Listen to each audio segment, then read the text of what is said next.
ನಮ್ಮ 5 ಜನ ಹೊಸದಾಗಿ ಆಯ್ಕೆಯಾದಂಥ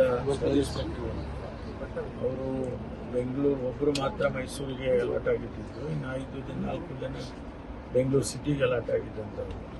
ಅವರೆಲ್ಲ ಪ್ರೈವೇಟ್ ಆಗಿ ಒಂದು ಬಳ್ಳಾರಿಯಲ್ಲಿ ಮದುವೆಗೆ ಹೋಗ್ತಾ ಇದ್ರು. ಇಲ್ಲಿ ಲಾರಿಗೆ ಹಿಂದ್ಗಡೆಯಿಂದ ಲಾರಿಗೆ ಹೋಗಿದ್ದಾರೆ. 3 ಜನ ಇಲ್ಲಿ ಸ್ಪಾಟ್ನಲ್ಲೇ ತೀರ್ಕೊಂಡಿದ್ದಾರೆ. ಇನ್ನು 2 ಆಸ್ಪತ್ರೆಗೆ ಸೇರಿಸಿದ್ದಾರೆ. ಅವರು ಅವ್ರಿಗೆ ಟ್ರೀಟ್ಮೆಂಟ್ ಕೊಡ್ತಿದ್ದಾರೆ. ಇದು ಯಾರದು ತಪ್ಪು ಏನು ಅಂತ ಹೇಳೋದಕ್ಕೆ ಭಾಳ ಕಷ್ಟ. ಯಾಕೆಂದರೆ ಅವರು ಲಾರಿ ಸ್ಲೋ ಆಗಿ ಹೋಗ್ತಿತ್ತು ಅಂತೇಳಿ, ಆಮೇಲೆ ಹಿಂದ್ಗಡೆಯಿಂದ ಅವರು ಹೈ ಸ್ಪೀಡಲ್ಲಿ ಬಂದಿದ್ದಾರೆ ಅಂತ ಹೇಳಿ ಈಗ ನಮಗೆ ಮೇಲ್ನೋಟಕ್ಕಾಗಿರ್ತಕ್ಕಂಥ ಮಾಹಿತಿಗಳು. ಅದರಿಂದ ಮೊದಲನೇದಾಗಿ ದುರದೃಷ್ಟಕರ. ಅವರ ಆತ್ಮಕ್ಕೆ ಶಾಂತಿಯನ್ನು ಕೋರ್ತೇನೆ ಮತ್ತು ಅವರ ಕುಟುಂಬದವರಿಗೆ ಭಗವಂತ ಅವರ ನಷ್ಟವನ್ನು ಭರಿಸ್ತಕ್ಕಂಥ ಶಕ್ತಿ ಕೊಡಲಿ ಅಂತ ಹೇಳಿ ಪ್ರಾರ್ಥನೆ ಮಾಡ್ತೇನೆ.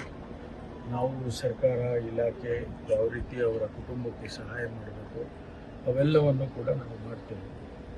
ಕಾನೂನು ಪ್ರಕಾರ ಯಾವ ರೀತಿ ಸಹಾಯ ಮಾಡಬೇಕು ಮಾಡ್ತೀವಿ. ಅವರು ರಜೆ ಹಾಕಿದ್ದಾರೆ. ಅವರು ಆನ್ ಡ್ಯೂಟಿ ಅಂತ ಹೇಳಿ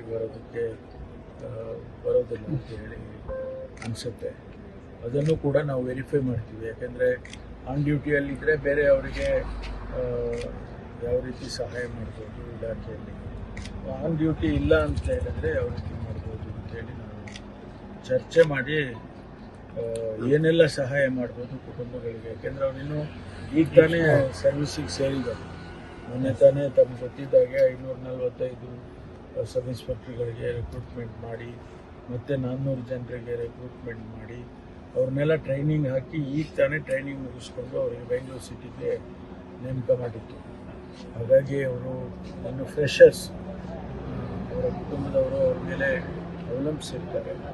ಅದರಿಂದ ಸರ್ಕಾರ ಅದನ್ನು ಭಾಳ ಮರ್ಯಾದೆ ದೃಷ್ಟಿಯಿಂದ ಏನು ಸಾಧ್ಯ ಆಗುತ್ತೋ ಅದೆಲ್ಲ. Thank you sir.